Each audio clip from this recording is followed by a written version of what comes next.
আসসালামু আলাইকুম। অষ্টম শ্রেণীর সুপ্রিয় শিক্ষার্থীবৃন্দ, আশা করছি তোমরা সকলে ভালো আছো। আজকে শুরু করব তোমাদের বিজ্ঞান অনুশীলন বইয়ের 112 নম্বর পৃষ্ঠা থেকে ষষ্ঠ সেশন।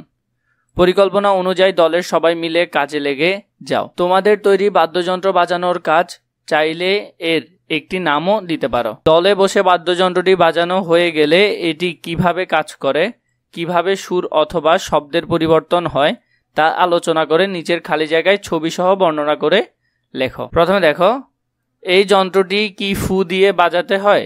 বাঁশির ফাঁফা জায়গায় হাত দিয়ে ধরে শব্দ মোটা এবং চিকন করা যায়। এই যন্ত্রটি তৈরি করা হয়েছে ফাঁফা নল বা স্ট্র দিয়ে। ফু দিলে উৎপন্ন শব্দের দৈর্ঘ্য হয় ভিন্ন ভিন্ন, ফলে বিভিন্ন কম্পাঙ্কের শব্দ পাওয়া যায়, ফলে বিভিন্ন সুর তৈরি করা সম্ভব। সব শেষে তোমরা চাইলে ক্লাসের সব বাদ্যযন্ত্র মিলিয়ে একটা গান অথবা ছড়া গান বানিয়ে শোনাতে পারো। সেটা সম্ভব না হলে সবার বানানো বাদ্যযন্ত্র দিয়ে শ্রেণীকক্ষের মধ্যে একটা প্রদর্শনীর আয়োজন করতে পারো।